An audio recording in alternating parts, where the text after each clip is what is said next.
Good morning. This year, we celebrate Nelson Mandela's centenary. Sadly, it is the same year his former wife, Winnie Madikizela Mandela, passed on at 81 years old. In South Africa, we call her the mother of the nation. She sacrificed and suffered a great deal under the South African apartheid regime. She is the symbol of strength and resilience to many in South Africa. Her defiant and resilient spirit kept Nelson Mandela's memory alive while he was in prison. There is a saying in my country that goes like this: "Wathinta abafazi, wathinta imbokodo." You strike a woman, you strike a rock. There is a resilience I admire in this saying. It is something that I've experienced to be true. I've seen it in the women who organized this conference. Organizing something like Layers is no small task. Please give it up to Jesse, Elaine, and the Layers team for organizing this conference.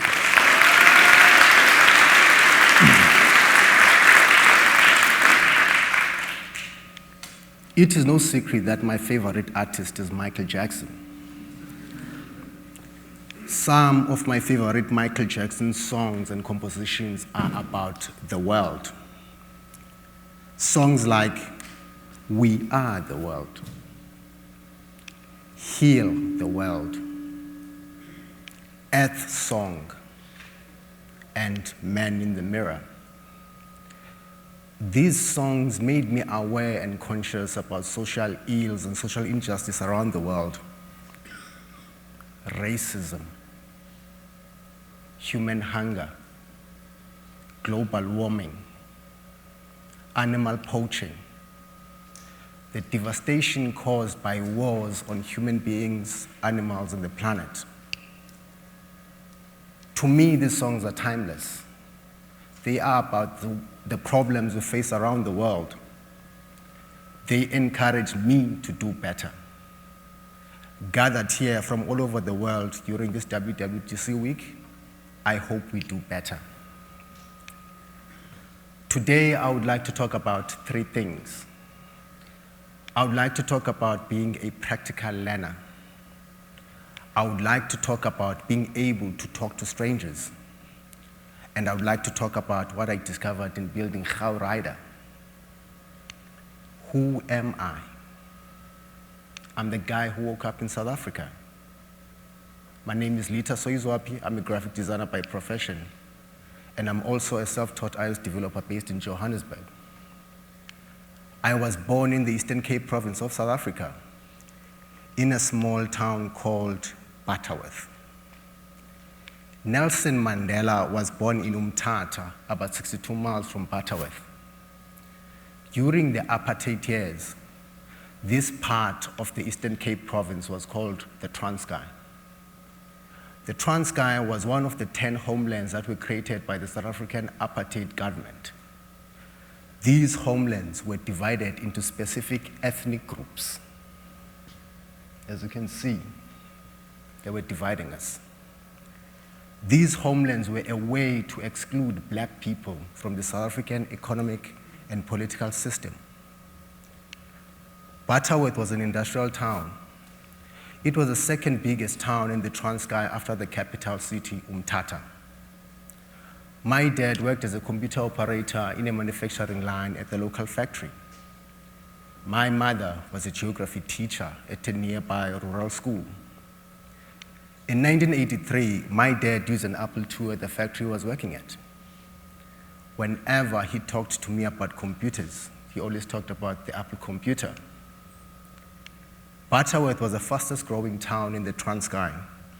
Due to factories, a lot of people moved to Butterworth to seek job opportunities.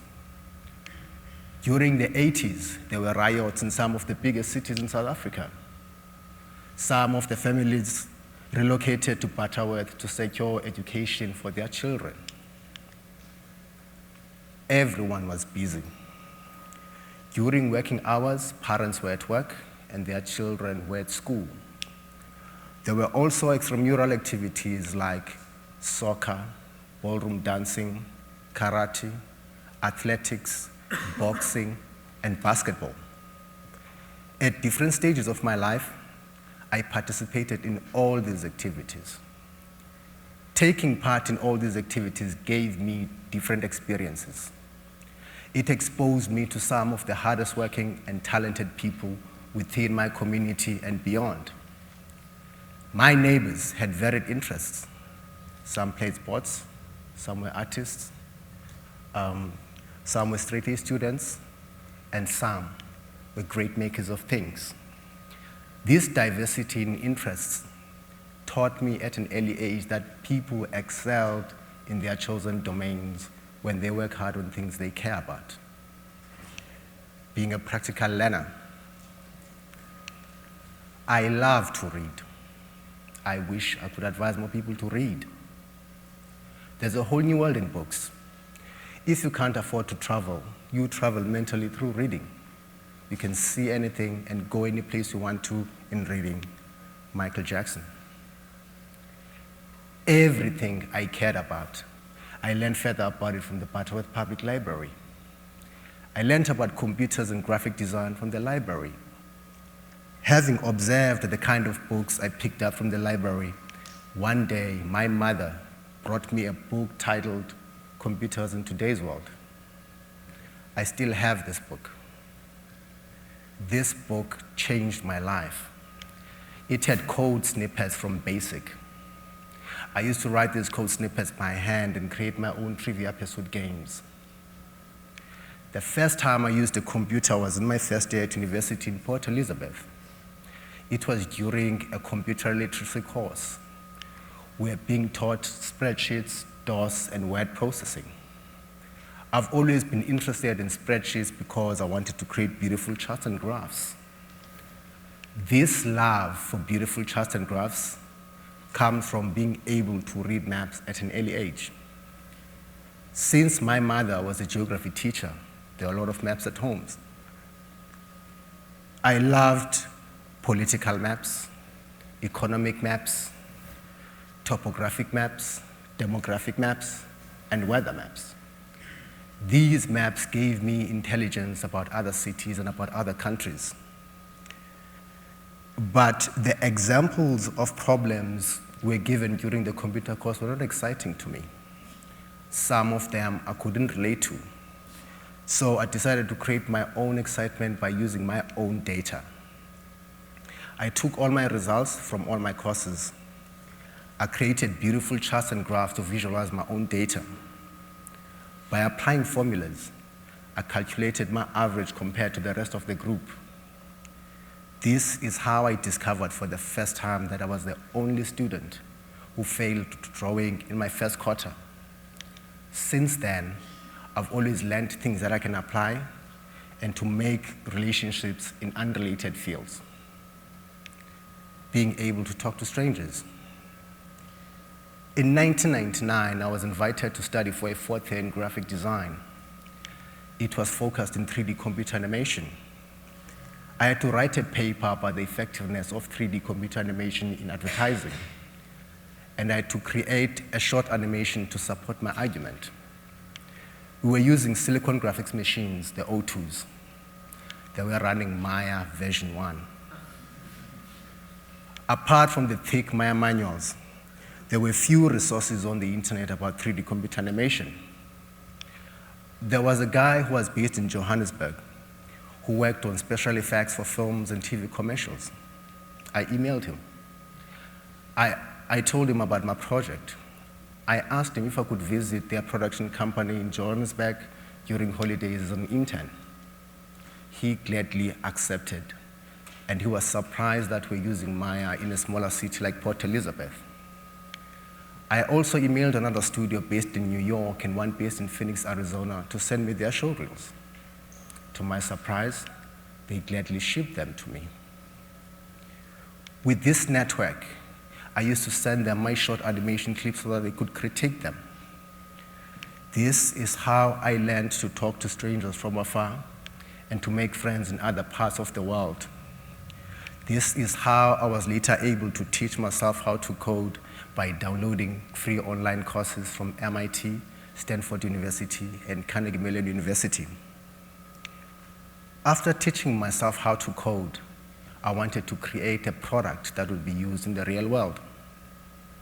Since I use the GauTrain every day, I decided to create a GauTrain application. GauTrain is a mass rapid transit system that connects Johannesburg, Pretoria, and OR Tambo International Airport. This system is the first of its kind in South Africa. It has been in operation since 2011. The GauTrain project costed just over 3.6 billion US dollars. The GauTrain runs on time about 98% of the time, which is a great user experience. But before I released GauRider, there were 3 GauTrain apps at the store already. The first one was the official GauTrain app released in 2011. This was a free app. The second one was released by an independent a year later. This was a paid app at 99 cents. The third one was also released by an independent. It was a free app, but this app was a better designed app out of the 3. In my eyes, all these apps were successful in their own way. I had to define my own way of success. I asked myself if it was viable for me to create another GauTrain app, even though there were 3 alternatives. Well, I decided to do it anyway. I decided that I was going to create a paid app that was going to be sold at a higher price than the rest of the existing apps. I thought hard about my positioning to create a value-adding app that people were willing to pay for. I asked myself 3 questions. How will I be different from other apps? How will I market my app? And how will I define success? The first question, how will I be different from other apps? When I started building GauRider, I looked at different navigation systems. I found out that there was no differentiation. Most transit apps looked the same. I decided to focus on user experience. My focus was to simplify the user interface. I decided to create a drag and drop functionality for the application, whereby a user would just drag where they're from and would drop to where they're going to. GauRider created a lot of new features for the GauTrain app category. It was the first GauTrain app to work entirely offline. It was the first GauTrain app to include the bus schedule. It was the first GauTrain app to be universal. At the time, one of the biggest banks in South Africa was giving away a free iPad if a customer opened a new account or they switched to their bank. A lot of people started owning iPads this way. I figured out that even though some of the customers owned Android phones, some of them also owned iPads. About 62% of my sales came from iPad in my first year. The second question, how will I market my app? Everything we do in our apps is marketing. There are many important things, but today I'm going to look at 3 things: the promo video, the press release mailer, and word of mouth. The promo video. I shot my promo video using an iPhone 5C. I didn't have a tripod, so I placed the phone on the edge of the table, and I recorded myself doing the demo under the table. I didn't have a voiceover artist, so I used Apple's text-to-speech feature as my voiceover. I downloaded a South African voice called Tessa. It was about 500 megabytes. This voice could pronounce the word Gauteng. Gauteng is one of the 9 provinces in South Africa. It is where Johannesburg and Pretoria are based. Using speech synthesis was appropriate for the promo video because it sounded like the actual announcer from the Gauteng station. I exported the script sound file to iTunes, and I realized that Tessa's voice could not pronounce the word GauRider. It pronounced it GauRider or GauRider. So I took the Gauteng sound file, I chopped it to Gau, and I added with rider to create GauRider. I exported the final video file in full HD and uploaded it to Vimeo. The press release mailer. This is how I discovered the power of writing. Writing is rewriting. Like design, it takes time to simplify ideas. After my app was approved, I had about 2 weeks to polish my marketing before the release date. I started contacting journalists about my release date. I knew that I wanted the mailer to be impressive because I had only one chance to make an impact. If I had spent so many hours designing, developing, debugging, and testing the app, I had to spend more hours in marketing as well. I sent the mailer at about 5 a.m. on Thursday of the release date. By 7:30, I had about 4 interviews with some of the biggest tech news websites in South Africa. By 12:30, I was on the midday business show on Power FM, one of the biggest regional radio stations. My friends, family members, clients, and colleagues played a big role in spreading the word about the mailer in their networks. The SABC, which is the South African Broadcasting Corporation, played my video on national television. They downloaded it without my knowledge. They called me to be a studio guest the following week. CNBC Africa did the same a week later. GauRider became #2 on the iPhone travel category for both top paid and top grossing, just after 2 days. A week later, it became #2 on top paid and top grossing of the iPad travel category. GauRider later became #1 on the travel category in South Africa on the iPhone section. The Financial Mail rated the app at 4.5 stars out of 5. Now, just because you've had a great launch or a great media coverage, it doesn't mean that you're done. Apps do not sell themselves. This takes me to my last point on marketing, which is word of mouth. This is Sandton. The Gautrain stops here. This area is called the richest square mile in Africa. It is where some of the biggest corporations around the world in Africa are based. It is also my popular stop on my commute to work. I've made a lot of escalator and elevator pitches at the Gautrain station. If I see someone with an iPhone or an iPad, I approach them. I ask them, do you have the Gautrain application? Of course I know they have the free one, since it is free. They show me the official one, and I show them GauRider.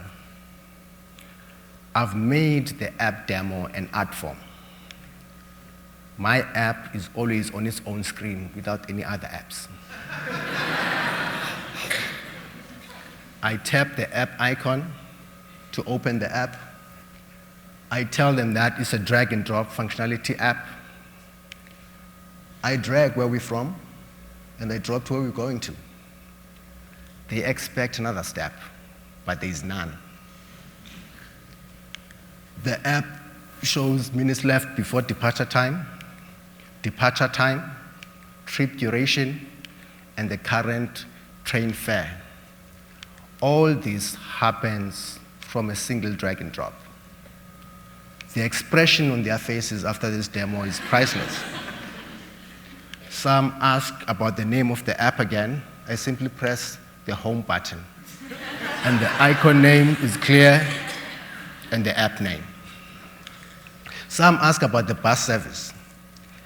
I demo the bus service, and I tell them that the app doesn't use data. It works even if you're offline or underground. They don't believe it.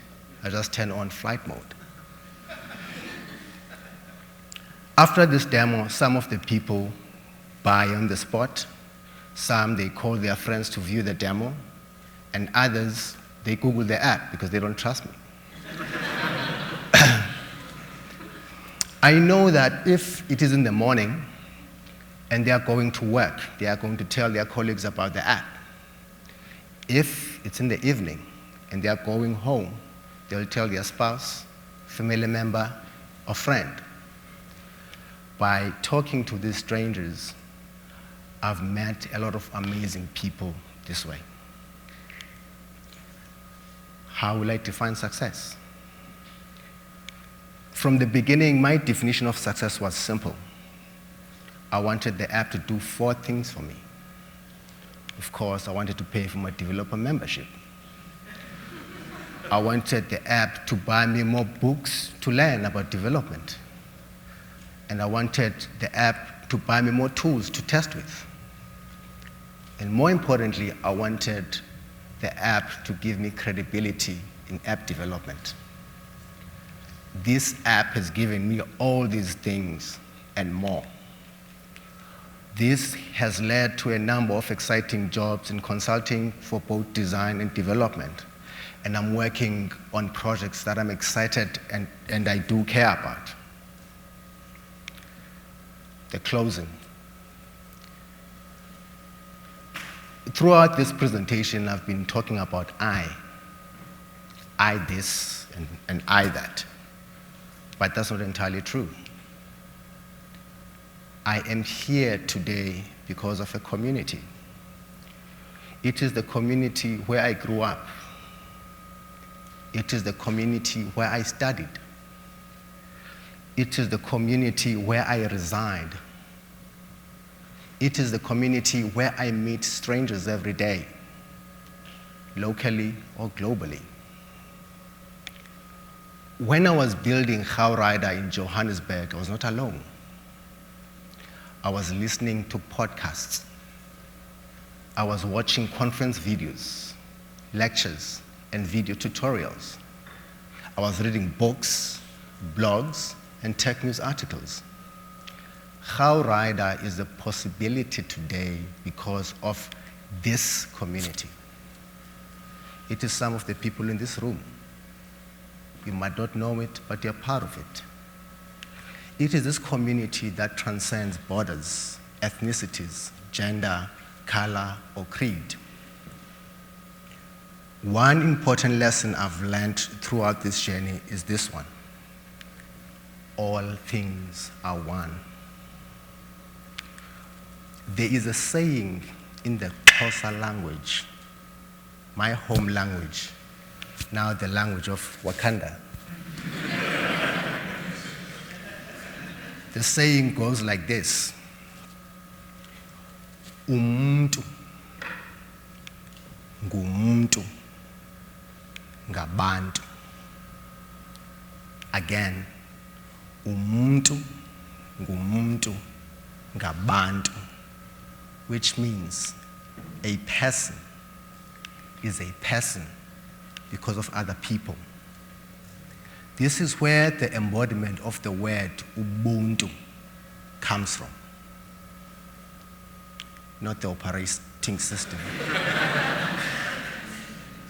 Thinking about it, maybe it should be our own operating system. Ubuntu, humanity, humanness. I am because you are. We are because of the people who buy and use our apps. They are because of the apps we create. There is no us and them. We are all one. All things are one. If you want to go fast, go alone. If you want to go far, go together. As a community, we go faster and further together based on the products and services we create, to the markets we are addressing, and the people who buy them, who use them, and love them. I'm grateful and honored to be part of this community. Thank you for your kindness, guidance, and contribution. Above all, thank you for caring about what you do. In the words of the great Michael Jackson, heal the world, make it a better place for me and for you and for the entire human race. Thank you very much.